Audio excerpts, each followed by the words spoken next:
Marsha. I believe we have Rob Buford.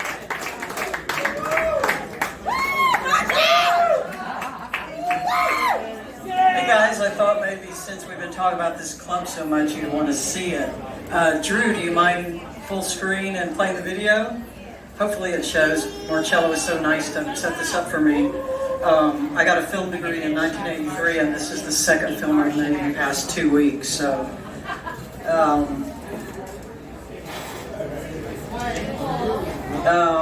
oh man. Well, it's playing on the TV screen, so. I wonder what's going on. Oh, here he comes.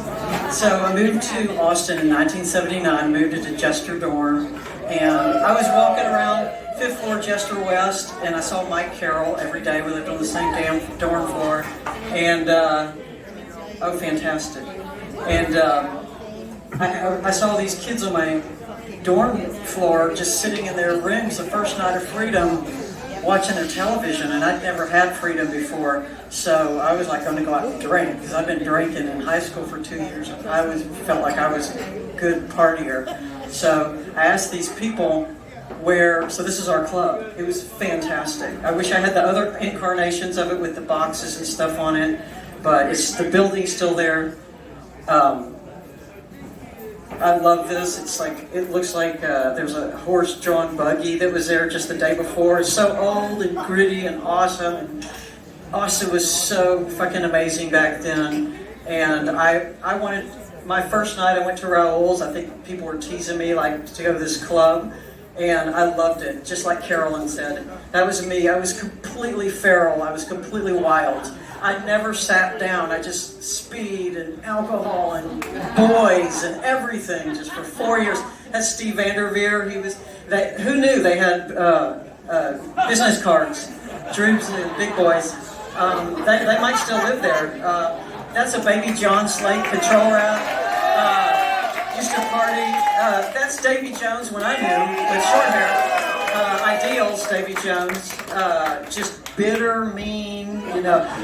Mike Runnels, somebody already talked about Mike Runnels. Steve Vanderveer. We're doing a lot of bad things before and after the show. That's me.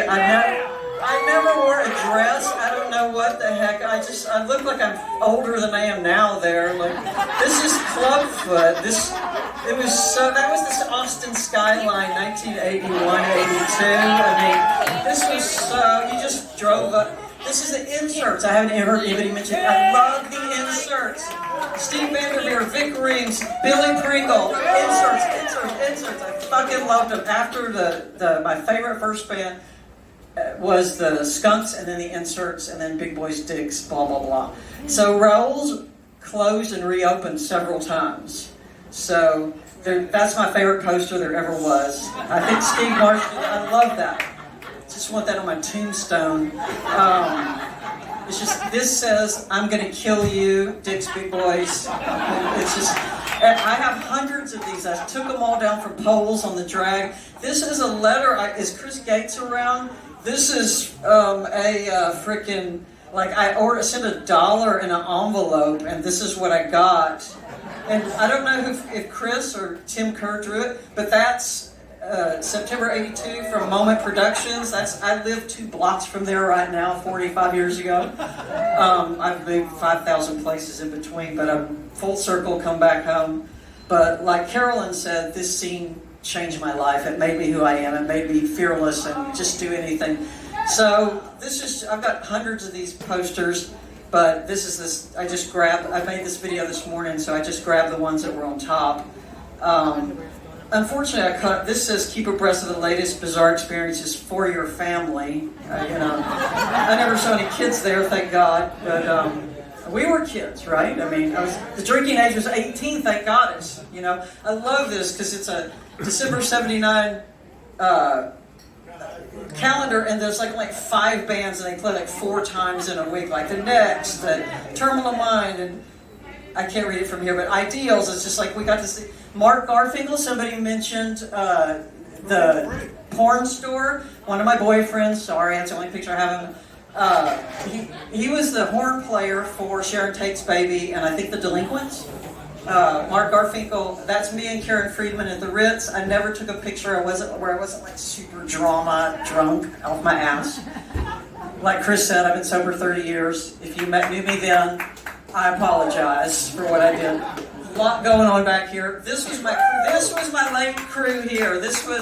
I'm getting goosebumps right now. These guys look like skinheads, but it was more like about being knuckleheads than Nazis. These guys were, rest in peace, Billy Pringle, last year, right into Billy Pringle, alive and well. That's at the Woodshop reunion. He was just fucking amazing. We had the great best talk. That Woodshop weekend was awesome. This is going to be current stuff. This is the Survive. That's me and Carolyn at the 40 Year Owls reunion. That was a lot of fun. There was only like 4 ambulatory people at that, I think.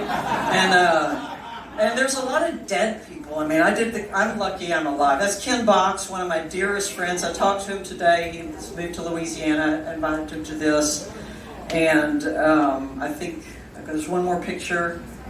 But this scene changed. That club changed my life. I feel like the luckiest person in the world. All those people are here. Steve Marsh, Drew Dillard, Carolyn. That's a show that Steve did at Antone's a few years back.